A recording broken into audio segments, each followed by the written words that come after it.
Hi friends. Okay, இன்றைக்கி இப்போ அதாவது இதுவரைக்கும் நம்ம பார்த்துருக்குறோம். இப்போ உங்களுக்கு தெரியும், இதுவரைக்கும் நம்ம நிறைய செக்ஷன்கள் பார்த்துட்டோம்.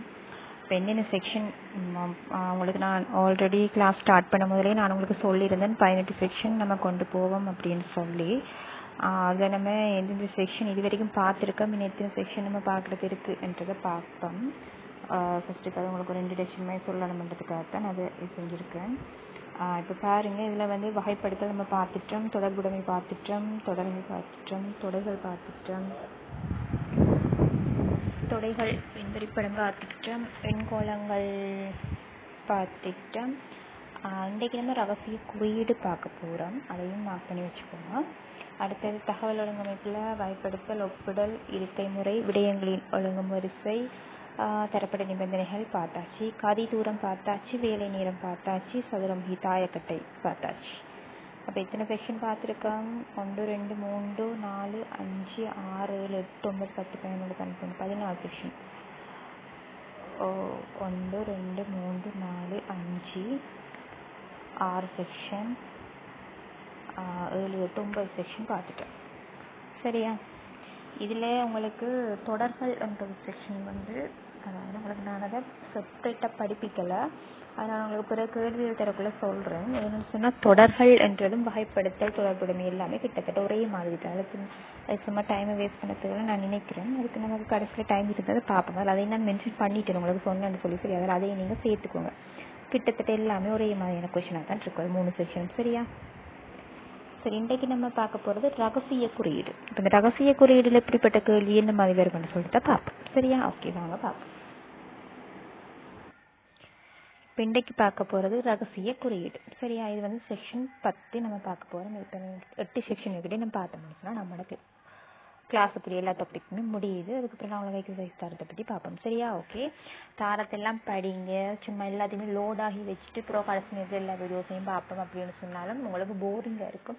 உங்களுக்கு போர் அடிக்கக்கூடாது, நீங்கள் நல்லா படிக்கணுன்றதுக்காக நான் அந்த ஜூம் கிளாஸ் அதுதான் ஒன்றுமே அரேஞ்ச் பண்ணுறேன். இப்போ உங்களோட டைமுக்கு ஏற்ற மாதிரி தாரது. மற்றது உங்களுக்கு எப்போ ஃப்ரீ டைம் அந்த டைம் நீங்கள் படிக்கலாம்ன்ற ஒரு நோக்கத்துக்காகவும் தான்.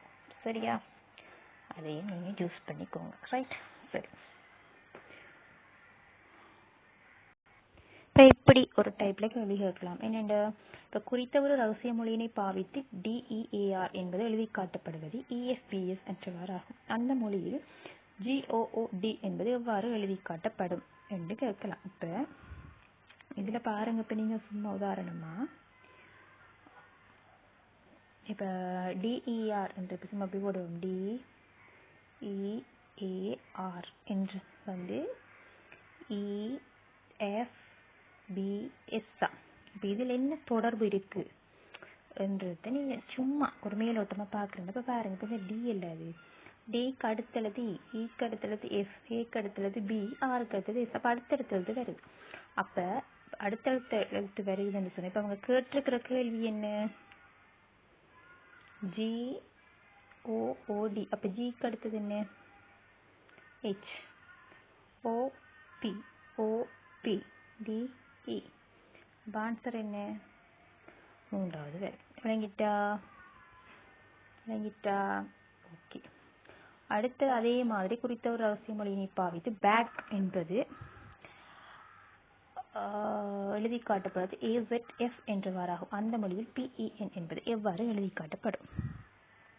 அதுவும் அதே மாதிரி தான். இப்போ BAG என்பது இப்போ உங்களுக்கு நான் ஏற்கனவே சில இதில் சொல்லியிருக்கேன். இப்போ ரகசிய குறியீடுகள் கேட்காங்கன்னு சொன்னால் நீங்கள் ஃபர்ஸ்ட்டுக்கு உங்களுக்கு உங்களோட எக்ஸ்ட்ரா பேப்பர் உங்களுக்கு தருவாங்க இல்லையா, அந்த தார அந்த டைம்லேயே நீங்கள் ABCD Z வரைக்கும் போட்டு நம்பர்ஸை போட்டு வச்சுக்கோங்க. பிறகு கேள்வி தந்ததுக்கு பிறகு டைம் எடுத்து நம்பர் போடுறதுக்கு நமக்கு அதுக்கு பிறகு டைம் போயிடும். அதில் ஃபர்ஸ்ட்டுக்கு உங்களுக்கு பேப்பர் தாரதுக்கு ஒரு 2 நிமிஷத்துக்கு முதல்ல அந்த எக்ஸ்ட்ரா பேப்பர் தார நேரம் 26 நம்பரையும் போட்டு 26 இலக்கத்தையும் போட்டு வச்சுக்கோங்க. வச்சுட்டு பிறகு இப்படி இந்த கேள்வி வந்தால் செய்யுங்க, இல்லாட்டி அதை விடுங்க, அது பிரச்சனை இல்லை. வந்தால் அதை பார்த்து செய்கிறது. சரியா? இப்போ முன்னுக்கு பிக்கு முதல் எழுத்து என்ன வரும்? பிக்கு முதல் எழுத்து A, ஏக்கு முதல் எழுத்து Z, ஜிக்கு முதல் எழுத்து என்ன வரும்? F. அதுதான் இங்கே தந்துருக்காங்க. அப்போ அதையும் இந்த பென் PEN என்று தரக்குள்ள பிக்கு முதல் எழுத்து என்ன வரும்? O. ஈக்கு முதல் எழுத்து T, M. இப்போ விட எத்தனையாவது விட வரும்? முதலாவது. அடுத்ததும் குறித்த ஒரு ரகசிய மொழியினை பாவித்து இங்கிலீஷ் என்பது எழுதி காட்டப்படுவது ENGLIS தலைகீழா மாத்தி, அதாவது பின்னிக்கு இருந்து முன்னுக்கு எழுதியிருக்காங்க. அப்போ இதில் எப்படி வரும்? YHPARAG. இப்போ இது வரும் YHPARGOEG.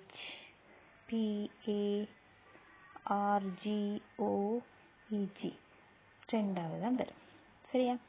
ரைட். இப்போ நாலாவது நீங்கள் தான் செய்யும். நீங்கள் எனக்கு செஞ்சு சொல்லுங்கள். சரியா? நாலாவது. ஓகே. இப்போ இப்படி ஒரு டைப்லேயும் கேட்கலாம். இப்படி ஒரு டைப்பில் கேட்டால் எப்படி வரும்? இதை எதை மென்ஷன் பண்ணி எடுத்த உடனே நம்ம அடுத்தடுத்து லெட்டர் வருகுதா இல்லை அந்த நம்பர்ஸ் ஓடரில் ஏதாச்சும் வருதான்றதை ஃபஸ்ட்டுக்கு பார்க்கணும். இப்போ இதில் பாருங்கள். இப்போ உங்களுக்கு ஃபஸ்ட்டாக வந்துருக்கிறது வந்து SYDNEY.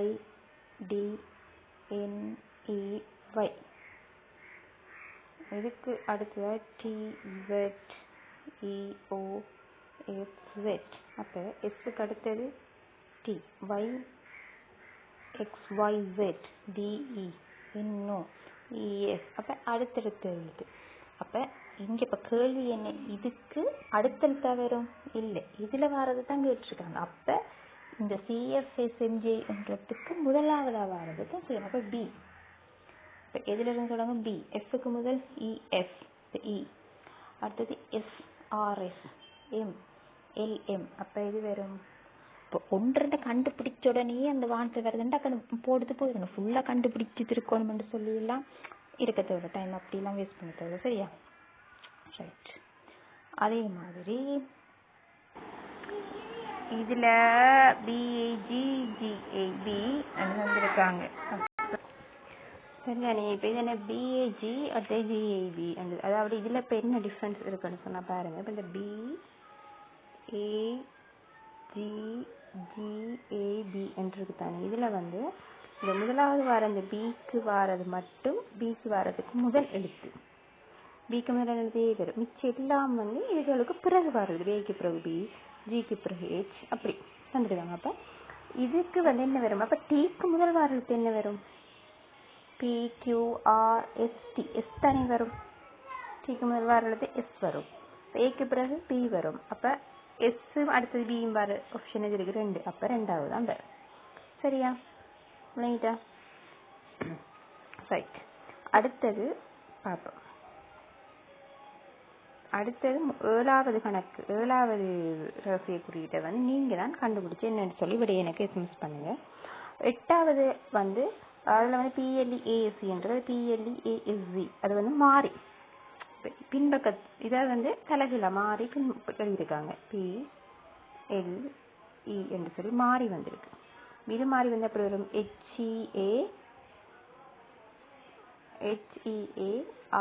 என்று வரும். அப்போ முதலாவது விட வரும். சரியா? இல்லைங்கிட்ட ரைட். இப்போ இன்னொரு டைப் எப்படி கேட்பாங்கன்னு பார்ப்போம். இப்போ இப்படி ஒரு செக்ஷனாகவும் உங்கள்கிட்ட கேட்கலாம். அதாவது இப்படி ஒரு ஒயிட் அண்டு தந்துட்டு இதுக்கு இன்னொரு எண் இருக்குது. இது எண் ஒன்று இந்த குறியீட்டுக்கு பொருத்தமானது. இதே போல் ஒரேஞ்சுன்றதுக்கு வந்து இந்த எண்ணம் குறியீடு செய்யப்பட்டிருந்தால் நைட்டுன்றதுக்கு என்ன குறியீடுன்னு கேட்கலாம். இதுக்கு நீங்கள் ஃபஸ்ட்டாக செய்ய வேண்டிய இந்த நான் போட்டு காட்டியிருக்கேன் பாருங்க. இப்போ நான் உங்களுக்கு இந்த ABCDன்னு போட்டு காட்டியிருக்கேன். இந்த இதை வந்து நீங்கள் ஃபஸ்ட்டுக்கு போட்டு நம்பர்ஸை போட்டு எடுத்துக்கணும். எடுத்ததுக்கு பிறகு தான் நீங்கள் இது என்னன்னு சொல்லி கண்டுபிடிக்கணும். இப்போ ஒயிட்டுக்குன்னு சொன்னால் இப்போ W1 எத்தனை சொல்லி நீங்கள் பார்க்கணும். W1 எத்தனை? இங்கே 5 இருக்காங்க. ஆனால் இங்கே W1 சொன்னால் நமக்கு எத்தனை வருது? 23 வருது. ஆனால் இங்கே 5 இருக்காங்க. அப்போ H பார்ப்போம். Hக்கு எத்தனை? 8. அப்போ என்னன்னு சொல்லி ஐயை பார்ப்போம். ஐக்கு எத்தனை வந்திருக்கு? 9. ஆனால் 3. அப்போ இவங்க இப்போ இந்த ஒயிட் என்றது இப்படி ஒரு குறியீடு, ஒரேஞ்ச் என்றது இப்படி ஒரு குறியீடு என்று தந்தா இது எப்படி வரும் என்றதை ஃபர்ஸ்ட் இப்போ நம்ம கண்டுபிடிக்கணும். சரியா? இப்போ நீங்கள் இப்படி ஒரு நம்பரை போட்டுட்டு இப்போ இதை வந்து நம்ம செக் பண்ணி பார்க்கக்குள்ளதான் நமக்கு இப்போ தெரியுது. இப்போ இதுக்குள்ளே இது வரல. அப்படி என்ன சொன்னால் இவங்க இந்த இதுக்கு தான் இப்போ ஒயிட் என்றதுக்கு தானே இப்போ WHITE இந்த ஒயிட் என்றதுக்கு தான் இவங்க Wக்கு 5, Hக்கு 4, Iக்கு 3, 2, 1 வந்துருக்காங்க.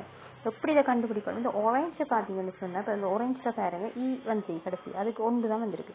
இந்த ஒயிட்டில் வர ஈக்கும் கடைசியாக 1 தான் வந்திருக்கு. அப்போ இதை வச்சுட்டு அப்போ இந்த நைட்டுக்கு என்ன வரும்ன்றது நம்ம கண்டுபிடிப்போம். இப்போ நைட்டுக்கு என்ன வரும்னு சொன்னால் இப்போ எண்ணுக்கு என்ன வந்திருக்கு? இப்போ ORAN 7 வந்திருக்கு. சரியா? அப்பயுமே ஐக்கு என்ன வந்திருக்கு? 3 வந்திருக்கு. இப்போ 73 வாரதான் விடையா இருக்கு. அப்போ எப்படியோ 3வது தான் விடையா வருமானு சொல்லி போட்டிங்கன்னா ஓகே, முடிஞ்சு. இதே மாதிரி இதில் 1-2 கணக்கு தான் உங்களுக்கு இனிமேல் கேட்க வேண்டியிருக்கும். இப்படி வந்தால் இப்படி, அதாவது இப்போ நம்ம இதை போட்டு வச்சிருப்போம், இதுக்குள்ளே வராமல் இப்படி அவங்கள வந்து தந்துட்டும் கேட்கலாம். கேட்டால் கன்ஃபியூஸ் ஆகணும். தார 2ஐயும் வச்சு ஒப்பு நோக்கி பார்த்து எது அதில் சாட்டிஸ்ஃபை ஆகுதுன்னு சொல்லி அதை வந்து நம்ம கன்ஃபார்ம் பண்ணிவிட்டு நம்ம அதுக்குரிய இதை செஞ்சுட்டு போயிடணும். சரியா? இப்போ இப்படியும் கேட்கலாம். இப்படி ஒரு வசனத்தை தந்து இதில் இப்போ ஒரு குறிப்பிட்ட ஒரு சில சொற்களை தந்து அதுக்கு சில ஆங்கில எழுத்துக்களை தந்து அதில் வந்து உங்களுக்கு கேள்விகளும் கேட்கலாம். இதுதான் இப்போ அநேகமாக சம்திங் வரக்கூடிய ஒன்று கேள்வி. இப்படி கேட்டால் நீங்கள் இப்படி செய்யணும்னு சொன்னால் ஃபர்ஸ்ட்டுக்கு இப்போ அவங்க பாருங்க சொல்லியிருக்காங்க, ரகசிய குறியீட்டு மொழியில் எழுதப்பட்டுள்ள 4 வாக்கியங்கள் கீழே தரப்பட்டுள்ளது. ஆனால் ரகசிய குறியீட்டு மொழியில் உள்ள ஆங்கில எழுத்துக்கள் அதை ஒழுங்கி தந்திருக்கிற இந்த இங்கிலீஷ் லெட்டர்ஸ் வந்து ஒரே ஒழுங்குல இல்லையா? இது 4 வாக்கியம் இருக்கு. 4 வாக்கியத்துல 4 சொல் தந்துருக்காங்க. ஆனா இது 4 வந்து ஒரு குறிப்பிட்ட ஒழுங்குல இல்லை, அது குழம்பி இருக்கு. அதை நீங்க என்னன்னு சொல்லி தான் கண்டுபிடிக்கணும். அதை எப்படி கண்டுபிடிக்கலாம்? இப்போ ஃபர்ஸ்ட் வசனத்துல என்ன, குறிப்பிட்ட இடத்துக்கு நேரத்துக்கு வருகன்னு இருக்கு. அடுத்ததுக்கு குறிப்பிட்ட நேரத்திற்கு சந்தித்து கழிப்பவன் இருக்கு. அப்ப இது ரெண்டுலையும் குறிப்பிட்ட என்ற ஒரு விஷயம் இருக்கு. அப்ப இந்த குறிப்பிட்ட ரெண்டுலையும் எடுத்து சேமா வருதுன்னு பாருங்க. SNYM வந்து இவங்கள அடுத்ததுல TQSM இருக்கு. சரியா? இது ரெண்டுலையும் இந்த எஸ்ஸும் இந்த எம்மும் இந்த எஸ்ஸும் இந்த எம்மும் சரியா வருது. ஆனா ரெண்டுலையும் குறிப்பிட்டவும் வருது, நேரமும் வருது. ஆனா எதுன்னு நமக்கு தெரியும். அதான் அப்படித்தான் கண்டுபிடிக்கணும். இப்போ குறிப்பிட்டன்றது ஃபர்ஸ்ட்டுக்கு என்ன சொன்ன, இதுல இப்போ ஃபர்ஸ்ட் வெளியிக்கணும். இப்போ குறிப்பிட்ட ஒன்று வருது, நேரம் வருது, அடுத்தது இடம் வருது, அடுத்தது வருக வருது, அடுத்தது கதைப்போம்ன்றது ஒரு விஷயம் வருது, மற்றது சந்தித்து என்ற ஒரு விஷயம் வருது, மற்றது நாளை என்றொன்று வருது, அன்பாக என்று சொல்லி வருது. உலகத்துக்கும் என்ன லெட்டர்ஸ் வரும்னு சொல்லி ஃபர்ஸ்ட் கண்டுபிடிக்கணும். இப்போ குறிப்பிட்டன்றது நான் பார்த்தேன், இப்போ எம்ன்னு சொல்லி வைப்பேன். அதே மாதிரி இப்போ குறிப்பிட்டதுக்கு எம்ன்னு வச்சோம்னா நேரத்துக்கு வருகின்றது வந்து எஸ்ஸாக வரும். சரிதானே? அதாவது இடத்திற்கு என்றதுல அதில் வந்து எதுன்னு சொல்லி இப்போ கண்டுபிடிப்போம் என்று சொல்லி பார்த்தா, இடம் என்று சொல்றதுல வந்து இங்கேயும் ஒரு இடம் வருது, இங்கேயும் ஒரு இடம் வருது, ரெண்டுலையும் எண் வந்து பொதுவாக வருது. அப்போ எண் வரும் என்று சொல்லி போடணும். வருகன்றது இப்போ இதில் ஒரு வருகை, இதில் ஒரு வருகை, எல்லாத்துலேயும் வை இதில் 2 வருகை வருது. இப்போ இதில் 2 வை இருக்கு. அப்போ வை தான் அதுக்கு வரும்ன்றது சந்தேகம் இல்லாமல் நிரூபணம் ஆகும். அதாவது கதைப்போம் என்றது வந்து எங்கெங்கே இருக்கு, இங்கே ஒரு கதைப்போம் இருக்கு, இங்கே ஒரு கதைப்போம் இருக்கு. அப்போ 2 கதைப்போம் பொதுவாக வருது, கியூ. இப்போ கியூ வருது. பங்காள மிச்சம் என்ன, சந்தித்து என்றதுக்கு வந்து இப்போ டி என்று போடுவோம். அடுத்ததுக்கு கே, அடுத்ததுக்கு மிஞ்சிறது Z வரும். இதை நீங்க வடிவாக எழுதி பார்த்து ஒரு செஞ்சு பாருங்க, உங்களுக்கு கட்டாயமா விளங்கும். இதுல நீங்க குழம்புறது எதுவுமே இல்லை. இப்படி தந்து இப்ப நாளை சந்தித்து கதைப்போம். இப்ப நாளை என்ன வரும், கே வரும். சந்திக்கிற என்ன வரும், டி வரும்.